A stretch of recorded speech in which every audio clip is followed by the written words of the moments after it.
సామెతలు 11వ అధ్యాయం మొదటి వచనం నుండి.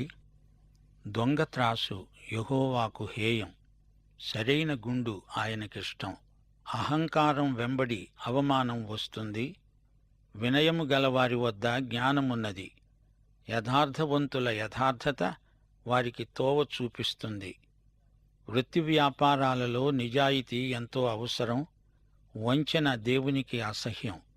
గర్విష్ఠులను దేవుడు అవమానానికి గురిచేస్తాడు. సాత్వికులు దీనమనస్కులు ధన్యులు, వారు భూలోకాన్నే వశపరుచుకోగలరు. సాత్విక నిరోధంలో గొప్ప శక్తి ఉంది. మంచి మనిషికి యథార్థశీలం మార్గదర్శకం, వంచకునికి నాశనమే గతి. 4వ వచనం. ఉగ్రత దినమందు ఆస్తి అక్కరకు రాదు, నీతి మరణము నుండి రక్షిస్తుంది. విమర్శ దినమందు నీ ఆస్తి నిన్ను తప్పించజాలదు, నీ నీతే ఆ రోజున నిన్ను కాపాడుతుంది. నీతిమంతులు అంతిమ తీర్పులోకి రారు. తీర్పు దినాన దేవుడు అందరి లెక్క చూస్తాడు. ప్రతి ఒక్కడూ దేవునికి లెక్క అప్పగించాల్సిందే. ఆ రోజున నీ ఆస్తిపాస్తులు నీకు విడుదలను కొనిపెట్టలేవు.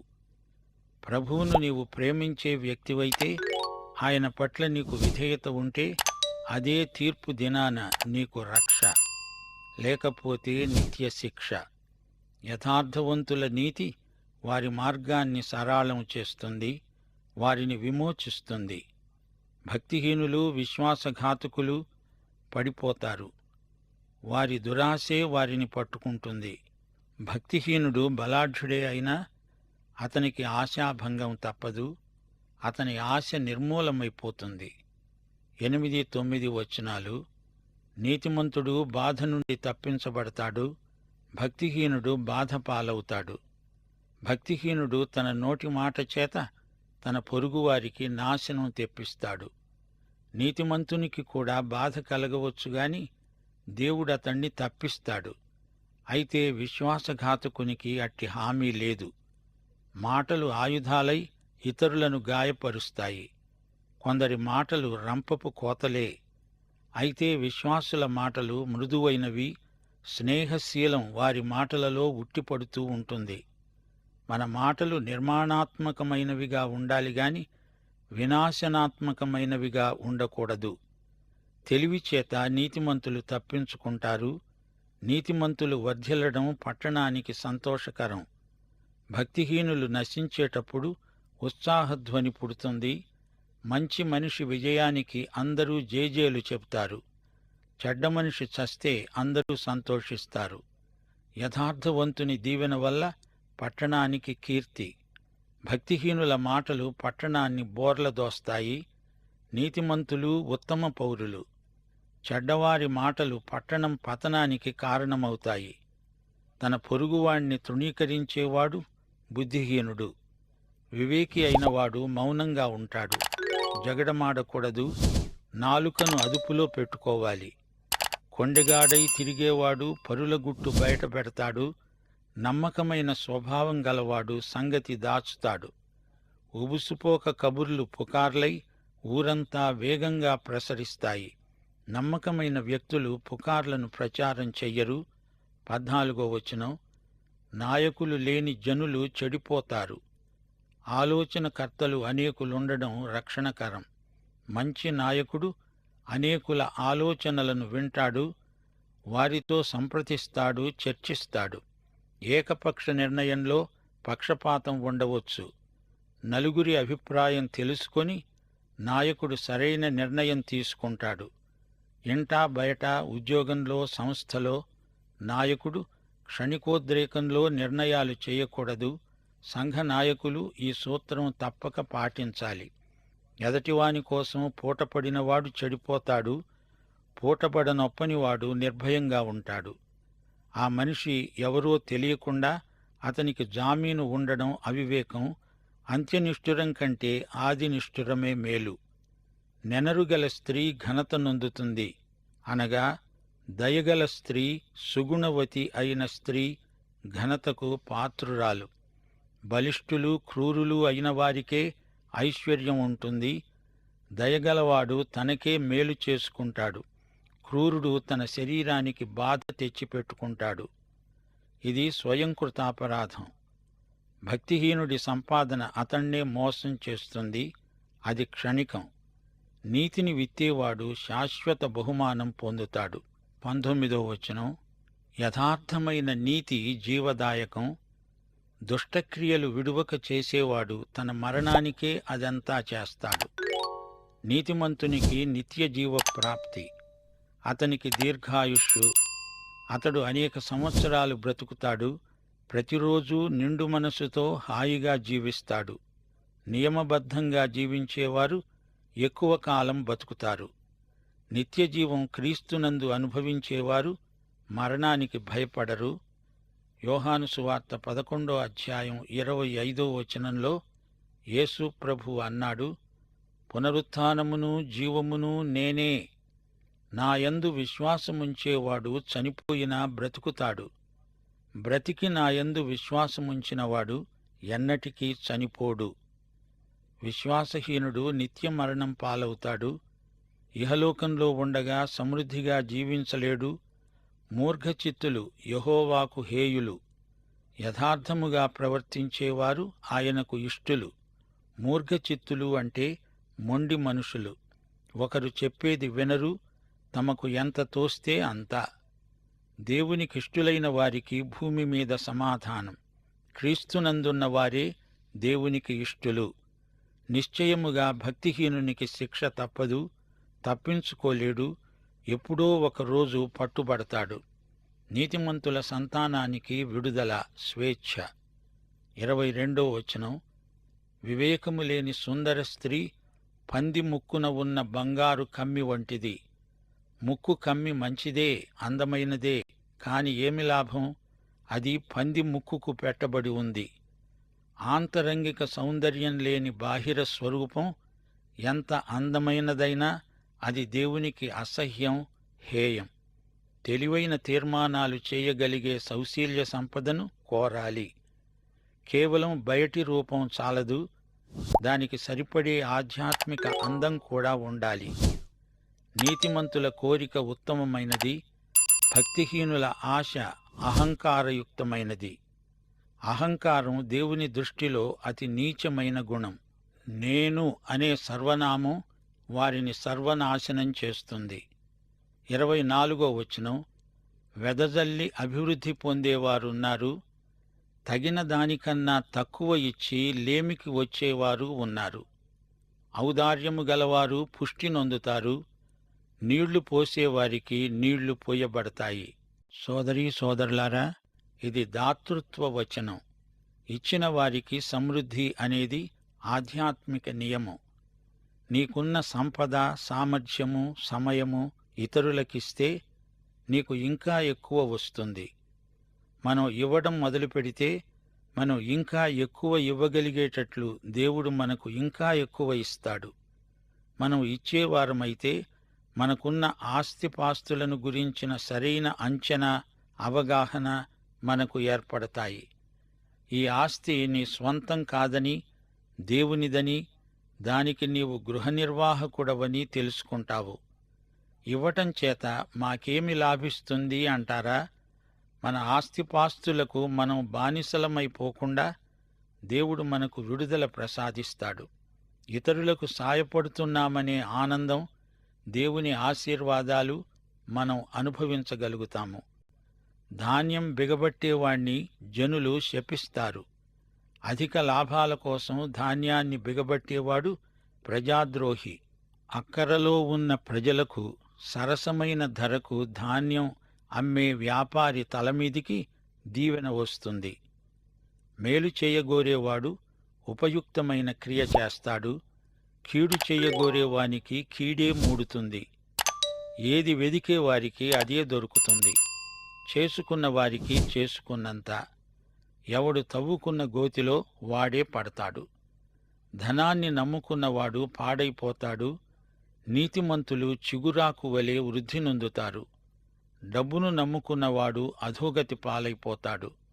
దేవుణ్ణి నమ్ముకున్నవాడు ఫలభరిత వృక్షంలాగా వర్ధిల్లుతాడు.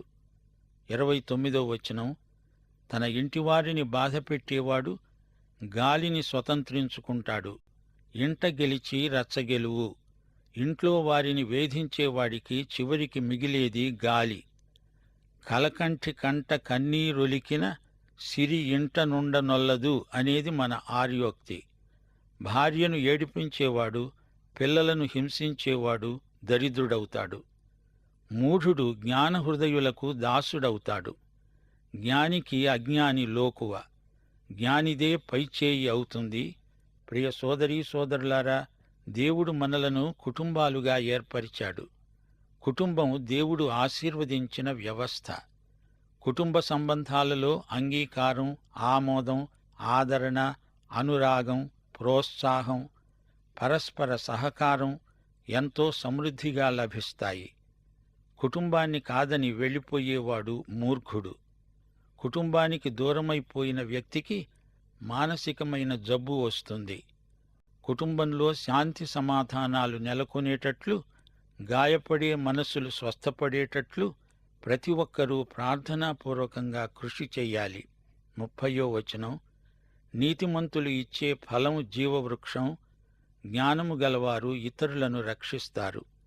జ్ఞాని నీతిమంతుడు, ఇతని జీవితం ఆదర్శప్రాయమైనది. లక్ష్యశుద్ధి గలవాడై జీవిస్తాడు. అతని వ్యక్తిత్వం ఎంతో ఆకర్షణీయమై ప్రకాశిస్తుంది. అలాంటి వారు అనేకులను దేవుని వద్దకు నడిపించగలుగుతారు. ఆత్మల సంపాదన ఎందుకు ఇంత ముఖ్యమో చెప్పనా? దీని ద్వారా మనకు దేవునితో సన్నిహిత సంబంధం కొనసాగుతుంది. ఇతరులకు నిత్య జీవం పరిచయం చేసిన వారమవుతాము. 31వ వచనం, నీతిమంతులు భూమి మీద ప్రతిఫలం పొందుతారు. భక్తిహీనులు, పాపులు మరి నిశ్చయముగా ప్రతిఫలము పొందుతారు గదా. పాపం చేసి దాని ఫలితాన్ని ఎవరూ తప్పించుకోలేరు. విశ్వాసులకు వారి విశ్వాసానికి తగిన బహుమానం ప్రాప్తిస్తుంది. పాపులకు తగిన శిక్ష వారికి ఉంది. ఎవరూ చూడటం లేదులే అనుకుంటే అది కేవలం భ్రమ. దేవుడు చూస్తున్నాడు, జాగ్రత్త. ప్రియ సోదరీ సోదరులారా, వింటున్నారా? ఈ అధ్యాయమంతా ద్విపద కావ్యం. ప్రజల వృత్తి వ్యాపారాలలోకి దేవుడు రాగోరుతున్నాడు. నీ వృత్తిలో కూడా దేవునితో నీవు భాగస్వామివి, ఆయనతో జత పనివాడవు. తెలిసిందా? ఈ అధ్యాయం వింటూ ఉండగా మీకు ధనికుడు లాజరు కథ జ్ఞాపకమొచ్చింది గదూ. ధనవంతుడి ధనమంతా అతణ్ణి పరలోకానికి చేర్చగలిగిందా? లేదు. కాని లాజరు నీతి అతణ్ణి పరలోకానికి తీసుకువెళ్ళింది. లాజరు నీతిమంతుడు. ఇహలోక ధనంతో పరలోక ఆశీర్వాదాలను కొనలేము. హామాను దుష్టుడు, మొర్దెకై నీతిమంతుడు. వీరిద్దరి మధ్య తారతమ్యం ఈ అధ్యాయంలో తేట తెల్లం చేయబడింది. వేషధారి నటిస్తాడు.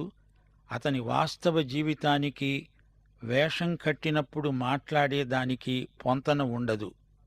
అయ్యో వేషధారులారా, మీకు శ్రమ అంటూ ప్రభువు గద్దించాడు. ఈ అధ్యాయంలో యోసేపు, పోతిఫరు భార్య మనకు పరోక్షంగా కనిపించారు.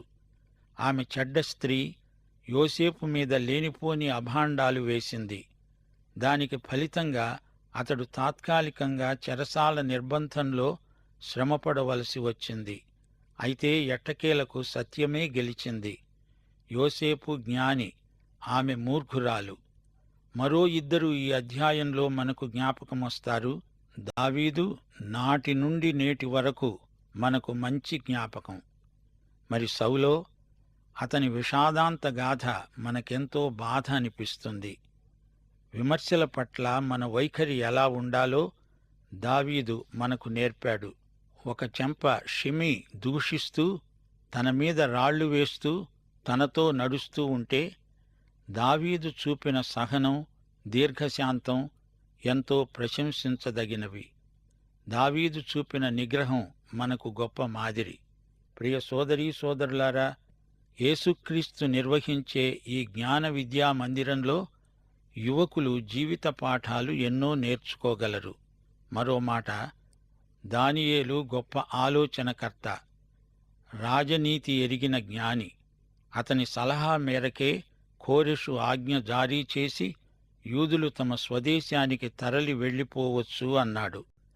ఈ అధ్యాయంలో దాతృత్వ పాఠాలు కూడా మనమెన్నో నేర్చుకున్నాము. 2 కొరింథీ 8వ అధ్యాయం 9వ వచనంలో పౌలు ఈ సంగతే చెప్పాడు. మీరు మన ప్రభువైన యేసుక్రీస్తు కృపను ఎరుగుదురు గదా. ఆయన ధనవంతుడై ఉండి మీరు తన దారిద్ర్యము వలన ధనవంతులు కావాలని మీ నిమిత్తము దరిద్రుడయ్యాడు. కీర్తనలు 69 వచనం 4. యేసు ప్రభువును గురించిన ప్రవచనమున్నది, నేను దోచుకొనని దానిని ఇచ్చుకోవలసి వచ్చింది. యేసు మన బాకీ చెల్లించి మనలను పాప రుణ విముక్తులను చేశాడు. దేవునికి స్తోత్రం. ఈ అధ్యాయంలో నెనరుగల ఒక స్త్రీ పేర్కొనబడింది. ఈమె ఎవరో కాదు, రూతు. రూతు గ్రంథం 3వ అధ్యాయం 11వ వచనంలో బోయజు ఆమెను గురించి ఇచ్చిన సాక్ష్యం, నీవు యోగ్యురాలవని జనులందరూ ఎరుగుదురు. బోయజు ఆదర్శప్రాయుడైన భూస్వామి. యోహాను సువార్త 5వ అధ్యాయం 24వ వచనం ఈ అధ్యాయంలోని హెచ్చరిక కూడా అదే. ఇది సామెతల గ్రంథంలోని కొత్త నిబంధన స్వరం. నా మాట విని నన్ను పంపిన వానియందు విశ్వాసముంచేవాడు నిత్యజీవము గలవాడు. అతడు తీర్పులోనికి రాక మరణములో నుండి నిత్యజీవములోనికి దాటి ఉన్నాడు. ధాన్యాన్ని తన స్వార్థం కోసం, అధిక లాభం కోసం దాచిపెట్టిన నాబాలు మనకు ఈ అధ్యాయంలో కనిపించాడు. అతడు లోభి, మూర్ఖుడు. అబీగయీలు భర్త. ఈమె గొప్ప జ్ఞాని. నాబాలు హఠాత్తుగా మరణించాడు. అలాగే యోసేపు కరువు సంవత్సరాలకు ధాన్యం సేకరించి ప్రజలకు పంచిపెట్టిన జ్ఞాని. ధాన్యమంటే దేవుని వాక్యమే. దాన్ని ప్రజలకు విరివిగా పంచిపెట్టాలి. సంఘాలు ధాన్యం నిలువ చేసే గిడ్డంగులు కాదు, పంచిపెట్టే సమాజ కేంద్రాలు. దైవాశీస్సులు. ఆమేన్.